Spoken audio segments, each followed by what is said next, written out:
The Vandy boys are poised to make an Omaha-type run. Here we go.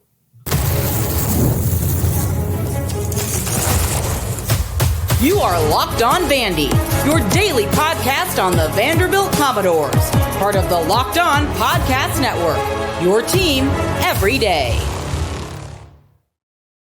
Hey, welcome into the Locked On Vandy podcast on the Locked On Podcast Network. I'm your host, Corey Burton. Thanks for making us part of your day.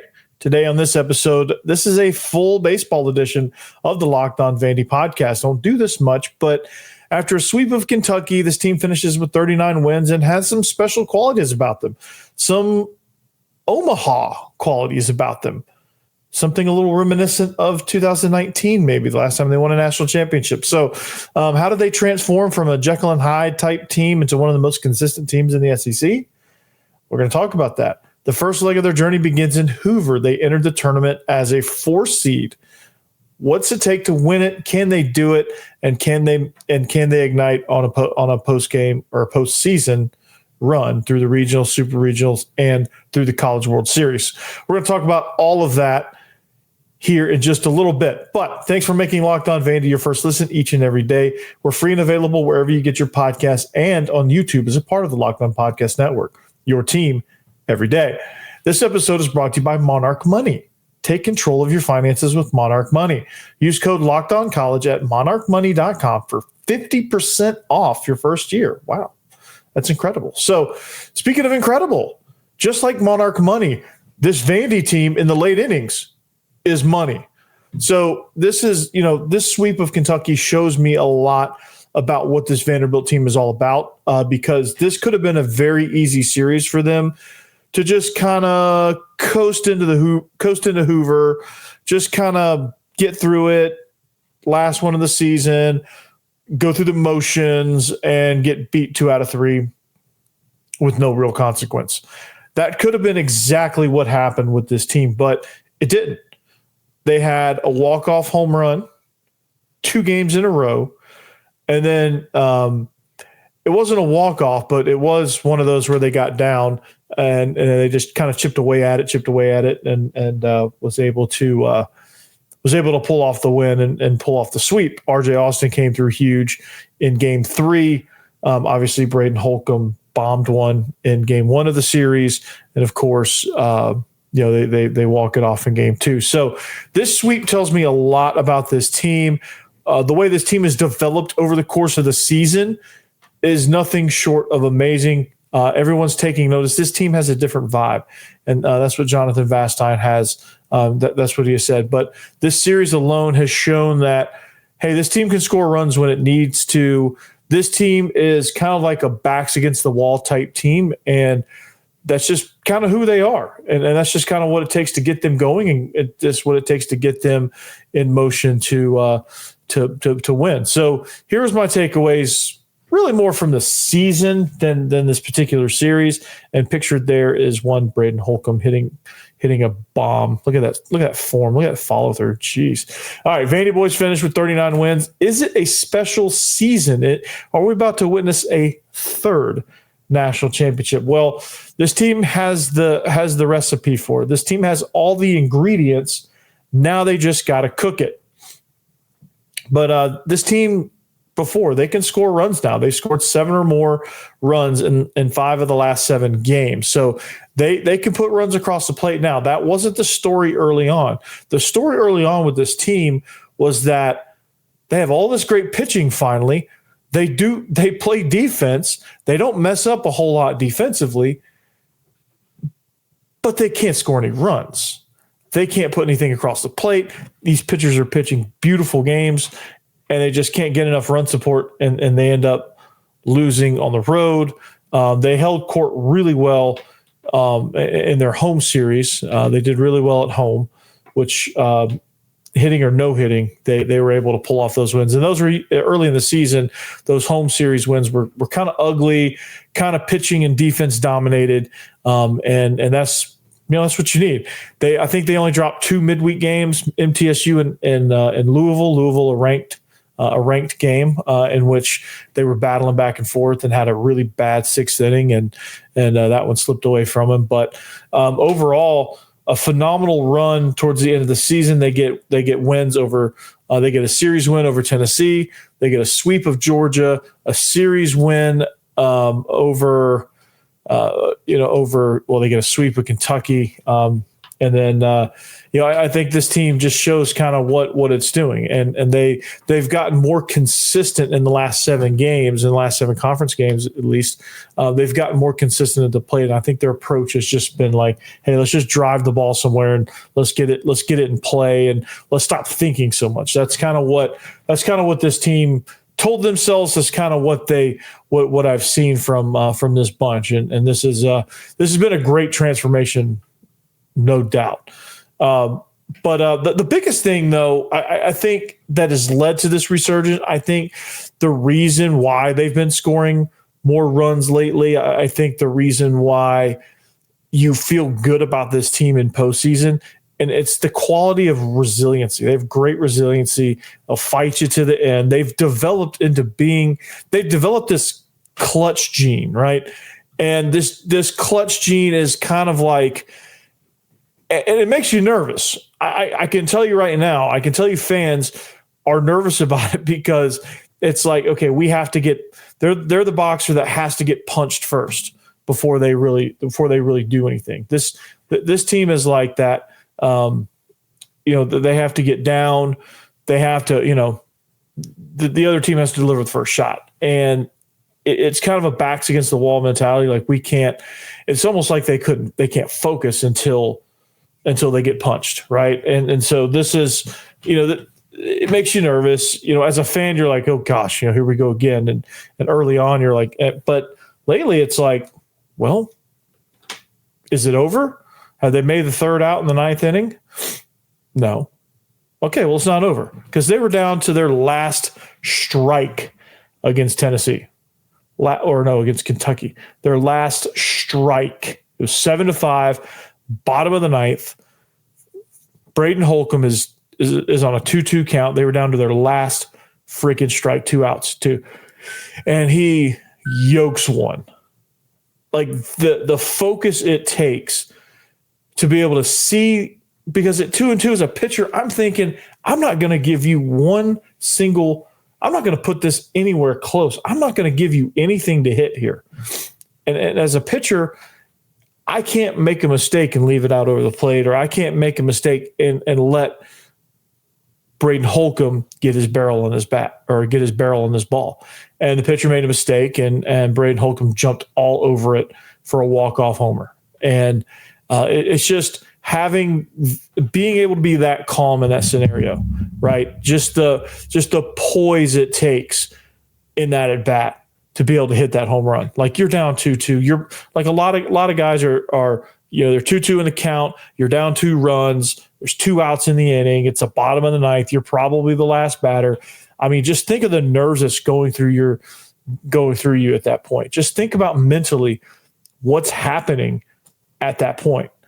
And when you think about all that, you have to think about the fact that, Braden Holcomb, it's just a normal at bat for him. And he sees this pitch and he drives it just like he always does. And the calmness in which it was just there, that's the poise that they've been developing. That's what, when he got pulled out of the line, he wasn't good enough to be in the lineup early in the season.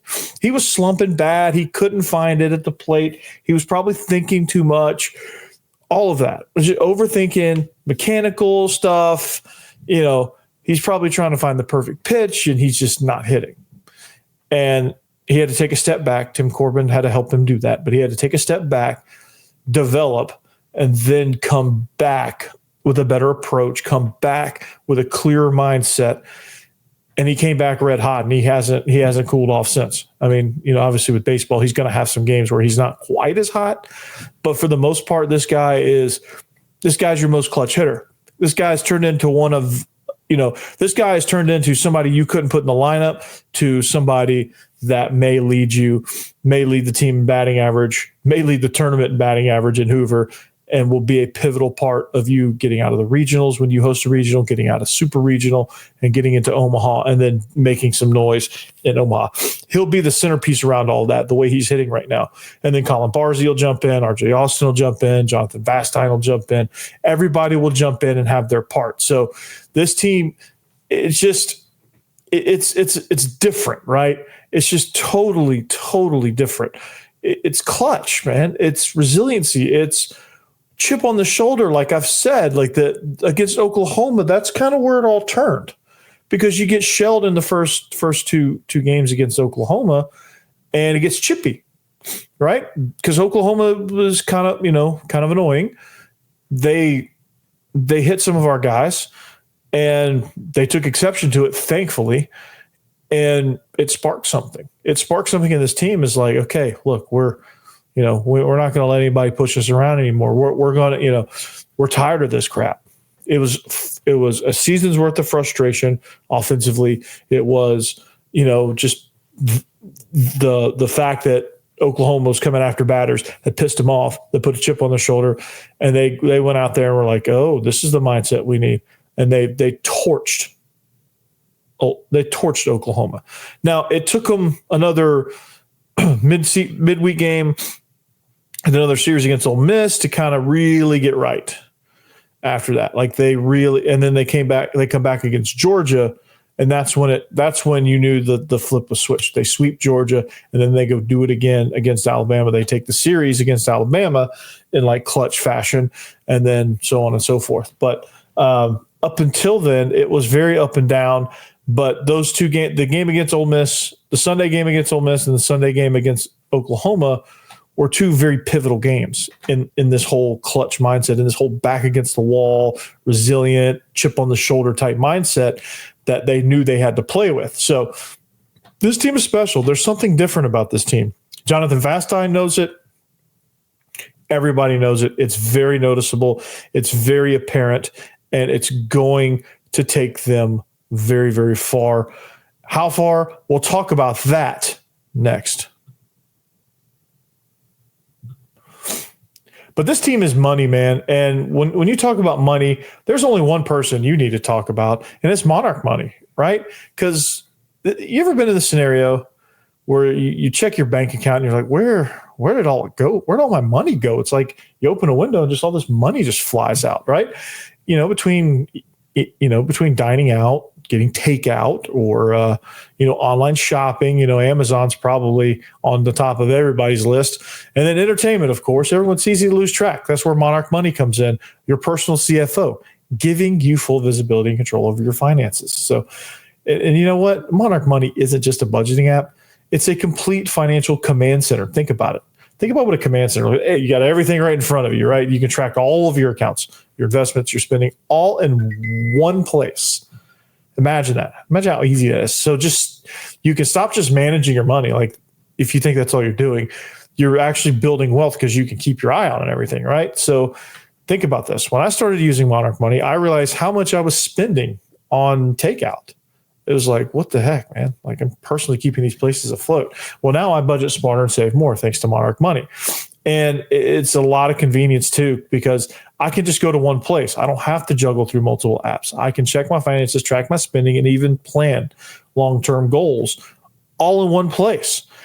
And when you're dealing with your significant other, it makes it even easier, because like you guys are on the same page. You can track each other's stuff, and like you can put it all in one place, and you just go to Monarch Money, log in, and there you go. It's all right there. So it just makes it so easy. So take control of your finances with Monarch Money. Use code LOCKEDONCollege at monarchmoney.com for 50% off your first year. That's monarchmoney.com, code LOCKEDONCollege for half off your first year. Half. Think about it. Half. That's insane. What's not insane is making Locked On Vandy your first listen. Thank you for joining us. Thank you for being here. And if you're still around, if you joined in here today, if you stumbled upon a baseball conversation, it's that time of year. The Vandy boys are giving us something to actually talk about. So it's exciting, right? But if you need a second listen, Locked On SEC. I'm sure Chris Gordy's going to have a lot of coverage from the tournament in Hoover. Vandy enters it as a 4 seed. There's a lot of scenarios in which Vandy is going to cook in this postseason run, but it starts in Hoover. But here's the thing, man. Jonathan Vastine this team is special, okay? This team is special. And Jonathan Vastine is noticing, and I was talking about resiliency. I was talking about the chip on the shoulder, the vibe around the team. Jonathan Vastine knows it, right? He knows it. He said it's a different vibe. This is a different team. And he said there's not one guy that you don't trust. That's the big thing. Everybody's made plays. Everybody's done it, right? And so I'm going to leave this quote up here for just 1 second. You can take a screenshot of this. This is a great quote, right? It's just a different vibe, right? Because last year's team against this schedule does not win 38 or 39 wins, excuse me. They don't win 39 games on this schedule. They just don't. This last year's team probably had an equal amount of talent. They had quality pitching. They had some good bats. But they didn't have an it factor. Like last year's team just didn't, for whatever reason, they just it would get tough and they would press or they would shut down or they just didn't have that mindset that this team has. They never developed that clutch gene that this team has. And the clutch gene comes from, I'm not losing this game. It comes from a mindset of urgency, chip on the shoulder, and the fact that you're not gonna get me down. That's resiliency. You're not gonna knock me out. It's just not gonna happen. And a lot of times, oftentimes it didn't. Right? They probably, if I track the stat, I didn't track the stat, but I have to imagine they lead the conference in walk-off wins. Like I have to imagine that. I don't know for sure. I'm sure I could get that stat pretty quickly. I'm not going to do it, but you have to think that the way this team plays. I mean, they've had 3 in the last week and a half. They've had three of their wins in their last 5 ball games, 6 ball games. Half of their wins in their last 6 are walk-off wins. Tennessee, 2 against Kentucky. I mean, it's plausible. It's plausible. And then if you really wanted to count Game 3 against Kentucky as a walk-off win, you can't really because they didn't walk it off, but they did come from behind. So this team has something special about them. They have some sort of it factor where it's all built around trust, right? You know, Vastine used that word trust. He said you have guys that there's not one guy that you don't trust. Like if Colin Barzey's up in the lineup, you're not double clutching or you're not going, oh gosh, oh no, Barzey's up. It doesn't matter. It's like, oh, Vastine's up. Okay, that's cool. He's going to get on base. We're going to get him around. We're going to win this game. Oh, RJ Austin's up. Oh, he's going to do something special. I don't know. It's almost gotten to a point where, Vandy fans were, you read these forums, you read the feedback, you read the X threads, and you read like early in the season, it was a lot of despair, a lot of questioning. Why are we doing this? What is Corbin doing? Corbin's lost his fastball. Corbin, they should get rid of Court. Like it's that time, Corbin's done. Like you would read all this stuff. It's like people wondering why this team is just not catching on. And baseball's a really long stretch, long-term sport. And I played baseball all my life. I know I have a really good sense of just kind of like, okay, well, baseball is this. I've watched the Braves long enough. Like I've seen enough baseball and know it because even though I didn't play in college, I have a knowledge of kind of how the sport works a little bit because 30% success rate is a Hall of Fame worthy in Major League Baseball. Just think about that. So you have to be patient in this sport. You have to take advantage of the shots that you get. But like if things don't go well early, like there's a lot of baseball to be played. And so there's going to be a lot of chances. And if you don't squander those chances, last year's group, I think, did squander too many of those chances. And then they just kind of got to the point of the season where they just weren't. It was just kind of like past the I think it's past the point of, it's not no return, but it's diminishing returns. You get to a point of diminishing returns, and last year's team got to that point probably a lot sooner than they should have, because that regional was just awful, where they just got shellacked, double eliminated right off the bat, and just kind of embarrassing form. But I think with this year's group, they've kind of developed some sort of it factor. They've developed trust.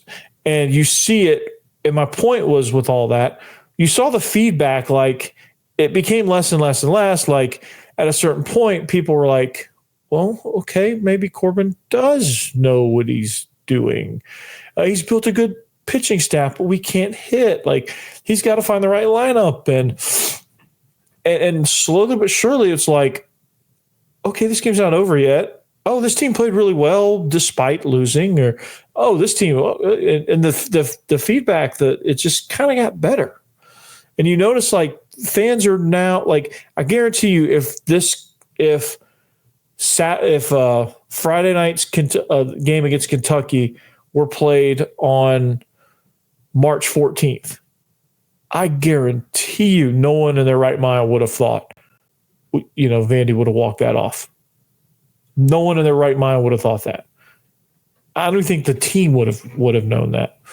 I don't think the team would have believed that, even, because the team just didn't know that it could be clutch. The team had to discover that, and they discovered it by, it wasn't clutch as in like a walk-off, but it was clutch as in, hey, we're getting our butts kicked, and we're getting embarrassed out here, and it's just this is bad, and all of a sudden the Oklahoma game 3 happens, and that kind of turned the tide for Vandy's offense, at least defensively and pitching wise. They've been good all year, but it brings me to my last point: top 5 in total pitching, top 5 in total fielding. All the combined fielding stats, they're 3rd overall. All the combined pitching stats, they're 4th overall. They jumped up a few spots. Now I don't think they had enough games to really make a significant jump in offensive statistics, but they made enough of a jump to where you're like, okay, I feel better about this team, and they're hot lately. So I think if you did like a over the last 10 game split, I think you would notice that the rankings would probably be a lot better in Vandy's favor. So again, they saw a problem, they fixed it.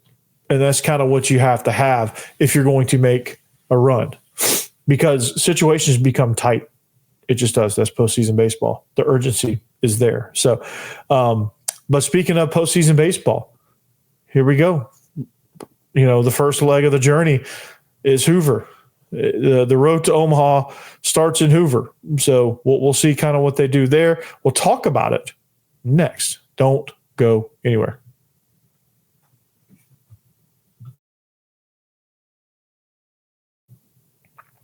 All right, welcome back. We're going to wrap up the show here. It's getting late early in this edition of the Locked On Vandy podcast on the Locked On Podcast Network. Thanks for joining us. If you're still around here in the 3rd segment, thank you. And if you need another listen, Locked On Ole Miss is really good. Stephen Willis is back and better than ever, and he's rocking and rolling. He shows you why he's the most listened to Ole Miss podcast in the whole podcast stratosphere. I don't know how you say that. But anyway, talking baseball. This has been an all baseball edition of the Locked On Vandy podcast. So thank you for sticking with us. The Vandy boys have finally given us something to be excited about, giving something for all the fans to be talking about. What are your thoughts on the season? If you're still around here in the 3rd segment, what are your thoughts on the season? How do you feel about the transformation they've made? It's all about deciding that they're just not going to take this anymore. Right. They're just not gonna take not hitting anymore. They're resilient, man. It's all there is to it. But speaking of, what has this resiliency gotten them? Well, it's gotten them a 4 seed in the SEC tournament. Here's the bracket. All right. Texas is the 1 seed, Arkansas number 2, LSU 3, Vandy 4. And then the rest of the seeds fall as such. Now Vandy gets the luxury, because they finished as a top 4 seed. They ain't got to play. They got to bye all the way to the quarterfinals. So they ain't got to play till Thursday. or Thursday, Friday, really. So it's they're playing Thursday in game 10. They're playing the Thursday night game. So here's their path. Okay, they're going to get probably Oklahoma, then probably Georgia. So they're going to get Georgia, unless there's a massive upset somewhere along the line. They're going to get Georgia again. Now, I feel good about this because, Georgia, pitching-wise, they've been pretty good. Hitting-wise, they've cooled off a little bit, but overall, they've been outstanding. Now, Georgia is a team that is, let's see where they're at in total offense, total hitting. They're 7th now. I don't know where they were. I think they were leading the league in home runs at one point, but they have 132 home runs, so they definitely lead the conference in home runs. They still do. But when it comes to total hitting statistics, they rank 7th in the conference. Vanderbilt is down there at 13th. Now, you get a matchup. I love this matchup. Why? Because Vanderbilt's pitching can handle them. They handled them in the series at the Hawk, and I think they can handle them in Hoover. And when you get your aces going, you're probably gonna get JD on the mound starting on Thursday. And so I really, really love JD against that lineup. The matchup I like the least is Oklahoma, because I know Oklahoma kind of had their number, but that also was a road series. So on a neutral site, I don't know. But Vanderbilt is hitting a lot better than they were when they played Oklahoma last. Their pitching has always been good, and I think their pitching is in a good spot right now. Their bullpen is kind of consistent right now. They're doing well. Sawyer Hawks is one of the best closers, one of the best late inning guys in all of the SEC. So I really love this matchup they potentially have. I really do think it's going to be Georgia. I think Georgia, they just hit too good to not get out of the second round. Now, crazier things have happened, but I'm anticipating this matchup against Georgia. You have Hunter Henry. Hunter Henry is the tight end for the Patriots. I don't think he's playing in this game, but I really like their pitching. I really like their pitching matchup here. Now, if they win that game, when they win that game, they match up against Texas. Now, I say Texas because Texas is the number 1 overall seed. They're doing pretty good in this SEC sports, I must say. But they get the winner of Tennessee, who gets the winner of Alabama, Missouri, which, let's face it, that's going to be Alabama because Missouri is pretty bad. They're 16th by a large margin, actually. And I think you're going to get Alabama, Tennessee. Then you're probably going to get Tennessee because I think they're built for this kind of thing. And then I think Tennessee is not going to get past Texas. So I think it's going to be Vandy versus Texas in the semis. On the lower side, I think you're going to, I'm going to say chalk is going to happen. I think you're going to get Arkansas. But they're going to have a tough road. I don't envy Arkansas and LSU because they get, Mississippi State's playing some really good baseball. Auburn can play some really good baseball as well. That's not an easy, comforting matchup there for LSU in the quarterfinal. Same for Arkansas. Ole Miss they've got some talent there. Florida is got a little bit of dog in them. They can come up and bite you if you're not focused. So, not the most settling of matchups. I would probably rather have Georgia because Georgia's pitching is, let me get the total stats here. Georgia's pitching is 12th in the conference. So I feel like the way Vandy's hitting right now, this is probably the best matchup for them because they get, these could be this could be a high scoring game here. I'm talking like it's a series, but this could be a high scoring game for Vanderbilt and Georgia in that matchup. So if Vanderbilt, and then I feel like if Vanderbilt can get past Texas, I think they can win the SEC championship because they're going to probably I think there's going to be an upset somewhere down in the lower side of that bracket. I think you're going to get a really good matchup in the finals. It's going to be the winner of Texas and Vandy. I think whoever wins that semifinal, I think it's going to end up winning the tournament. So this is a really good. I really like this tournament because I think a lot of teams are good. There's a lot of teams that can do a lot of different things. A lot of teams that are dangerous. Florida's dangerous. Alabama's dangerous. Auburn is really dangerous. Mississippi State, from all the double-digit seeds, I think they're the best one of the double-digit seeds. And I think they can make the run in that lower bracket if they can get hot. But I really like kind of what Vanderbilt's transformed into, and they've got quite the favorable matchup, I think, because Georgia, their pitching is not quite as strong as their hitting. Their hitting is 7th, pitching is 12th. And I think that's a really good matchup for Vanderbilt. So this is going to be a lot of fun. Vanderbilt baseball, I like I said, I haven't.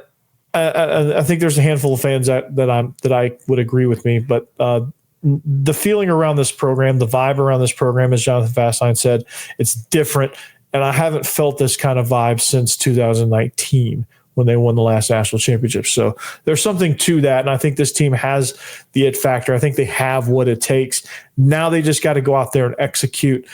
And I'm guessing they're just going to have to get down 3-4-0 against whoever they play in their quarterfinal matchup and just do it with their backs against the wall. So that's all I got here. Let's get our week off to a great start. It is the last week for Metro schools, which is exciting for me because all I got to do, I got to see all my classes for one more hour of the school year, and it is done.